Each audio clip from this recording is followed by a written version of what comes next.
کہ کاروباری علاقے میں ایک جامع مسجد کی تعمیر کا فیصلہ کیا۔ شہر کے ساحلی پس منظر کو مد نظر رکھ کر یہ طے پایا کہ یہ مسجد پانی پر تعمیر کی جائے گی، اور اس کے لیے کروفورڈ مارکیٹ علاقے میں جنجیکر سٹریٹ پر واقع تالاب کو منتخب کیا گیا۔ دنیا بھر کی خوبصورت مساجد کو ذہن میں رکھ کر ماہرین سے نقشے بنوائے گئے۔ کہتے ہیں کہ انگریز آرکیٹیکٹ سے بھی نقشہ بنوایا گیا، لیکن مہر علی نامی انجینئر کا نقشہ پسند کیا گیا۔ پھر ماہر مزدوروں کی تلاش جاری ہوئی اور ملک بھر سے انہیں جمع کیا گیا۔ تالاب پر مسجد کی تعمیر کی وجہ سے مخصوص پتھروں کی تلاش شروع ہوئی۔ پتھروں کی کھدان سے مضبوط ترین پتھر لائے گئے۔ برما کے جنگلات سے اعلیٰ قسم کی لکڑیاں منگوائی گئیں۔ جن لوہے کے ستونوں پر مسجد کی عمارت قائم ہے، ان کے خام لوہے کو برطانیہ بھیج کر ڈھلوایا گیا تاکہ مطلوبہ مضبوطی حاصل کی جا سکے۔ اس مسجد کی تعمیر کے تعلق سے عام مسلمانوں میں اتنا جوش تھا کہ اس کے خطیر بجٹ کے باوجود پیسوں کی کمی کبھی پیش نہیں آئی۔ تحتانی منزلے کا کام پورا ہونے میں 27 سال کا عرصہ لگا۔ سن 1802 میں پہلا جمعہ پڑھا گیا، لیکن مسجد کی تعمیر کا سلسلہ سن 1808 میں ہی تکمیل پا سکا۔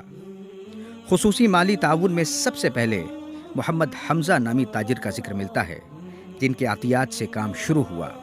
پھر نتھو پٹیل اور بھیکن پٹیل نامی دو مسلمان کوکنی تاجر بھائیوں کی سرپرستی میں کام پروان چڑھا۔ مسجد جب تعمیر ہو چکی تو چہار جانب سے لوگ یہاں نماز ادا کرنے کے لیے آنے لگے۔ بالخصوص جمعہ کی نماز کے لیے تو ممبئی کے علاوہ اطراف کے شہروں سے بھی لوگ آنے لگے۔ جماعت نے میٹنگ لی اور میٹنگ کرنے کے بعد کہا کہ ہم کو ایک مسجد تعمیر کرنی ہے، تو انہوں نے یہ ہاؤس، یعنی بہت بڑا ہاؤس تھا، مومن صاحب کا ہاؤس تھا، مومن ان کا نام ذکر آتا ہے، اور 12,000 میں اس زمانے میں اس ہاؤس کو خریدا گیا۔ تمام کے تمام یعنی احباب کے، جس میں تاجروں کا پیسہ، جس میں غریب مسلمانوں کے بھی تھوڑے تھوڑے پیسے، اس طرح سے اجتماعی رقمیں جمع کر کے اس مسجد کو بنایا گیا۔ اس لیے ایک انداز میں یہ بھی ہوتا ہے کہ خلوص جو ہے اس کے اندر، اس کی جو فن تعمیر کی حیثیت سے جو اس کی نقش و نگاری ہے، جو اس کا کمال ہے، وہ تو ہے ہی، ساتھ ساتھ میں اس کے اندر بہت سے لوگ ہیں، بہت سے لوگ باہر سے آتے ہیں، بہت سے لوگ انڈیا کے ہیں، وہ کہتے ہیں کہ ہمیں اس مسجد میں جو سکون ملتا ہے وہ کسی اور جگہ نہیں ملتا۔ سن 1835 میں ناخدا محمد علی ابن حسین روگے صاحب کی جوان سال بیٹی خدیجہ کا انتقال ہو گیا۔ اپنی چہیتی بیٹی کی یاد میں روگے صاحب نے مسجد کے پہلے منزلے کی تعمیر کا فیصلہ کیا۔ اس وقت تک پہلے منزلے پر مسجد کا رواج نہیں تھا۔ مسجد کا پہلا منزلہ اتنا خوبصورت بنایا گیا کہ دیکھنے پر کسی محل کا گمان ہوتا ہے۔ یہ فن انجینئرنگ کا بھی ایک بہترین نمونہ ہے۔ اتنے وسیع منزلے میں ایک بھی ستون نہیں ہے۔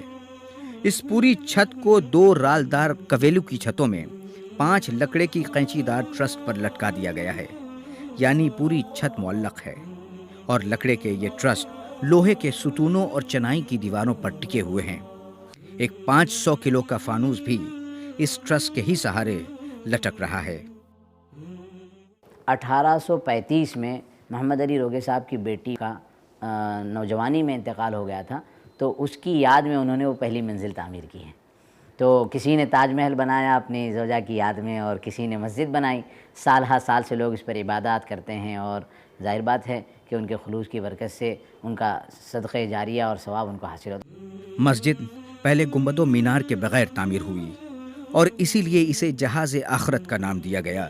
لیکن سن 1837 کے تعمیری کاموں کے بعد مرحلہ وار اس میں گنبد، مینار اور دکانیں اس طرح تعمیر کی گئیں کہ آج اندازہ ہی نہیں ہو سکتا کہ یہ بعد میں بنائے گئے ہیں۔ سن 1874 میں روگے خاندان کے دوسرے سپوت محمد علی ابن امین روگے صاحب نے مسجد کی مرمت اور تزئین کاری کا زبردست کام انجام دیا۔ کالے پتھروں کے ستونوں اور پائتری کی تعمیر سے حوض مسجد کا نقشہ ہی بدل گیا ہے۔ ان ستونوں کے نیچے پتھر کی پائتری پر بیٹھ کر وضو کرنے کا منظر ہی کچھ اور ہوتا ہے۔ وضو خانے کے اوپر ایک میزنین فلور بھی بنایا گیا، جہاں اب لائبریری جاری ہے۔ لکڑوں کی بڑی بڑی نقش و نگار کی ہوئی کھڑکیاں اور دروازے، سنگ مرمر کے نقش کندہ ممبر، محراب، کرسیاں اور فرش انہی کے جیب خاص سے بنائے گئے۔ ان توسیعی کاموں کے بعد مسجد کے اندر اور دالان میں کل 7,000 نمازیوں کے لیے इबादत की गुंजाइश हो गई। 1902 में मस्जिद के अहाते में एक नई इमारत तामीर की गई। सन 2007 में हुकूमती सर्वे के बाद इसे ग्रेड 2A दर्जे की हेरिटेज इमारत करार दिया गया।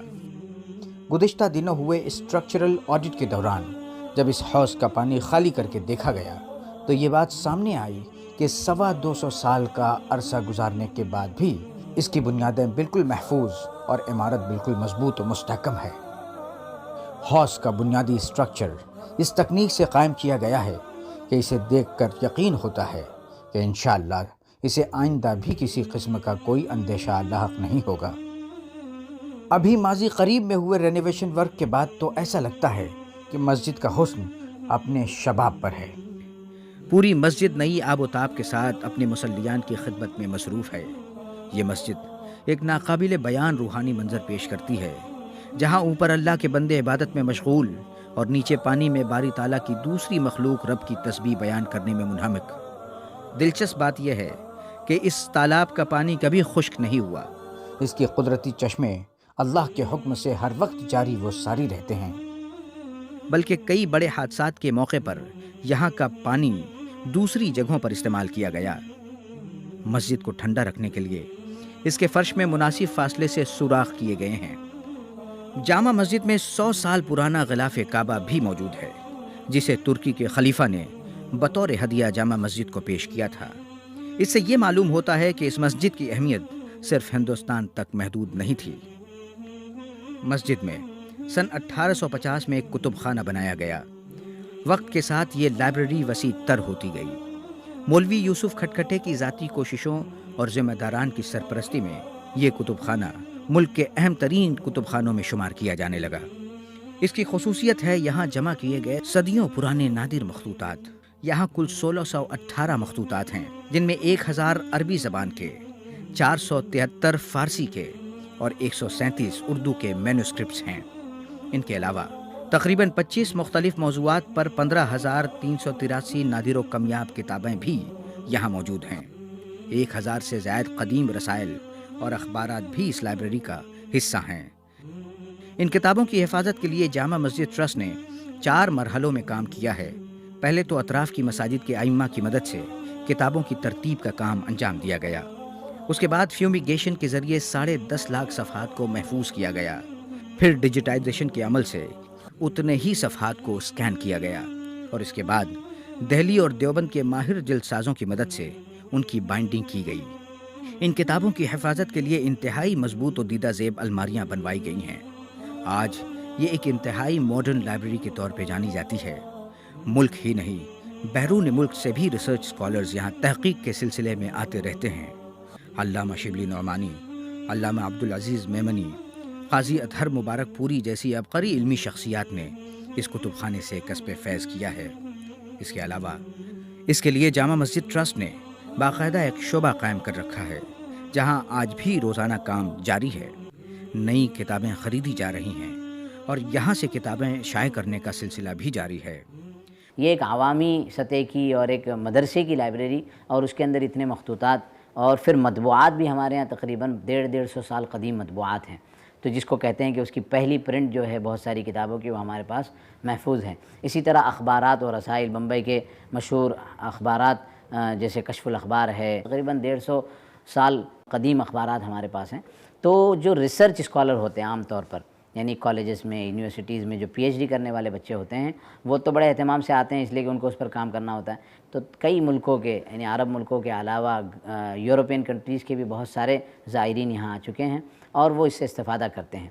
बॉम्बे हाई कोर्ट के 1941 के एक फ़ैसले की रूह से जामा मस्जिद मुंबई का इंतज़ाम व इंसराम मुंबई ही के मुंतखब कोकनी ख़ानदानों के ज़िम्मे है और इसी ट्रस्ट के ज़रिए Marine Line Sonapur, Mohammadia school, Khadak Masjid, Konkani community hall Mumbai Central, Qutub Khana Mohammadia, मरकज़ी रुयत हिलाल कमेटी, दारुल इफ्ता और दीगर फलाही काम बहुस्न खूबी अंजाम दिए जाते हैं।